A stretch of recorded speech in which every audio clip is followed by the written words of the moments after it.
Welcome to explore with Praveen. New resume तो आ चुका है, बट जिसकी सैलरी 12 लाख है वो तो न्यू रिज्यूम ऑप्ट करेगा कि कोई भी टैक्स नहीं पे करना चाहेगा। बट अगर जिसकी सैलरी 12 लाख से प्लस है तो उसको थोड़ा सा कंफ्यूजन होगा कि न्यू रिज्यूम में कितना टैक्स देना पड़ेगा, मुझे ओल्ड रिज्यूम में कितना टैक्स देना पड़ेगा। ओल्ड रिज्यूम में अभी भी कोई चेंजेस नहीं है, जो भी डिडक्शन पहले से एप्लीकेबल थे अभी भी एप्लीकेबल हैं। तो यहाँ मैं आपको बताने जा रहा हूँ, लेट सपोज आपकी सैलरी 12 लाख प्लस है, यहाँ मैं एग्जाम्पल ले रहा हूँ, टोटल इनकम आपकी 15 लाख है पर एनम। तो उस केस में आपको ओल्ड रिज्यूम में कितना टैक्स देना पड़ेगा और न्यू रिज्यूम में मैंने एक पुरानी वीडियो में बनाया, आप उसको रेफर कर सकते हैं कि कैसे आप टैक्स कैलकुलेट करेंगे, कितना टैक्स देना पड़ेगा और ओल्ड और न्यू रिजीम में क्या बेनिफिट है। तो सबसे पहले तो बता देता हूँ, ये हमारा ओल्ड रिजीम है।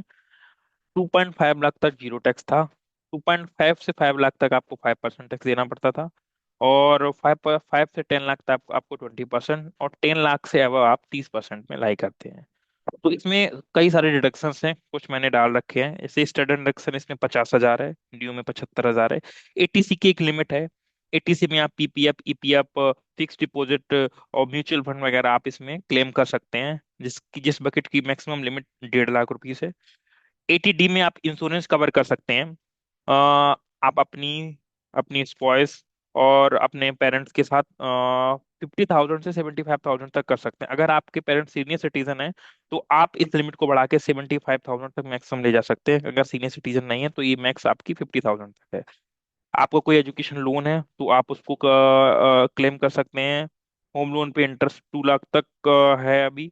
और एचआरए जो आपका सैलरी है, based on your salary, HRA आपको आप अपना क्लेम कर सकते हैं। एचआरए आपकी कंपनी के थ्रू प्रोवाइड होता होगा, उसके सर्टेन नॉर्म्स होते हैं जो एचआरए कंपनी प्रोवाइड करती है, उसका कुछ 50% और बेसिक सैलरी है उसका कुछ 40%। ऐसे दो तीन नॉर्म्स होते हैं, उसमें जो मिनिमम होती है वो ऑप्ट करेंगे। बट अगर आपकी सैलरी 15 लाख है तो आप मान के चलिए 3 लाख से कम तो आपका एचआरए नहीं होगा ईयरली। तो मैंने यहाँ पे 3 लाख रुपए एचआरए मान के रखा है। और उसके बाद ये मेट्रो सिटीज के लिए है, अगर आप नॉन मेट्रो होते तो थोड़ा कम होता है, तो ये मेट्रो सिटी का कंसीडर किया है और 3 लाख मान के चला हूं मैं, इससे ज्यादा ही होगा, कम नहीं होगा। हाँ, और आप ईवी गाड़ी पे लोन किए हुए हैं तो ईवी गाड़ी में आपको 1.5 लाख रुपए तक की छूट मिलेगी। तो यहाँ पे मैंने कुछ जो मेजर मेजर पार्ट हैं उनको मैंने कंसीडर किया है। जैसे कि मैंने आपका एचआरए कंसीडर किया है, आपका एटीसी कंसीडर किया है और आपका इंश्योरेंस कंसीडर किया है। लेट सपोज बहुत से लोगों को होम लोन नहीं होते हैं, इलेक्ट्रिक व्हीकल नहीं होती है और कुछ एनपीएस वगैरह में नहीं करना चाहते हैं, तो उनको मैंने यहाँ से ऑप्ट कर दिया है। एक ऑन एन एवरेज चीज बताइए कि हम एवरेज में क्या क्या कर सकते हैं। तो जैसे 15 लाख रुपए आपका टोटल इनकम है, उसमें 3 लाख रुपए आप एचआरए एंड 1.5 लाख रुपए आपका एटीसी लिमिट, जिसमें आप म्यूचुअल फंड और ईपीएफ वगैरह का अमाउंट शो कर सकते हैं, और 50,000 रुपए का आप जो आपका इंश्योरेंस बकेट है उसको शो कर सकते हैं। ये बढ़ सकता है, 75,000 हो सकता है अगर आपके फैमिली में पेरेंट्स सीनियर सिटीजन है। तो इसके अकॉर्डिंग जो टोटल टैक्सेबल इनकम बनेगी वो 10 लाख रुपए होगी। ये सारा डिडक्शन माइनस करने के बाद आपकी टैक्सेबल इनकम में 10 लाख रुपए होगी। अब ये काम कैसे करती है? 0 से 2 लाख 5,000 50,000 तक कोई टैक्स नहीं लगेगा। 2.5 लाख से 5 लाख के बीच में आपको 5% टैक्स देना होगा, जो अमाउंट होगा समथिंग अराउंड 4,500। और 5 लाख से 10 लाख के बीच में आपको 20% टैक्स देना होगा, जो कि होगा समथिंग 1 लाख रुपए। तो इन दोनों को सम करने के बाद जो आपको टोटल टैक्स पे करना पड़ेगा ओल्ड रिजीम में, अगर 15 लाख के इनकम पर, वो होगा 1,12,500।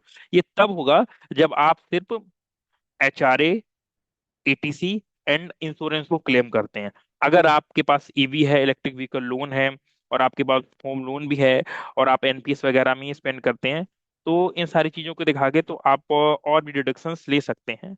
और बट वहीं मैंने अगर न्यू रिजीम की बात की थी, तो न्यू रिजीम में जो अभी न्यू रिजीम आया उसके अकॉर्डिंग हमें 93,750 रुपीज टैक्स पे करना था। तो अगर मोटा मोटी डिफरेंस की हम बात करें तो समथिंग आप 20 1 हजार 19 हजार 20 हजार के बीच में बेनिफिट है न्यू रिजीम ऑप्ट करने में। But if you have more deductions, like आप होम लोन भी है, आप एचआरए भी दिखा सकते हैं, होम लोन भी दिखा सकते हैं, इलेक्ट्रिक व्हीकल का है वो भी आप दिखा सकते हैं, एनपीएस में भी इन्वेस्ट करते हैं वो भी दिखा सकते हैं, और भी कई सारे डिडक्शंस है इसमें। तो अगर आप ज्यादा डिडक्शंस करने करते हैं तो आप ओल्ड में जाइए, वो आपके लिए बेनिफिट रहेगा। एल्स आपके लिए न्यू सबसे बेटर रहेगा, बिकॉज न्यू में आपको 20 हजार के समथिंग का जो है बेनिफिट देखने को मिल रहा है, ओल्ड वर्सेस न्यू में।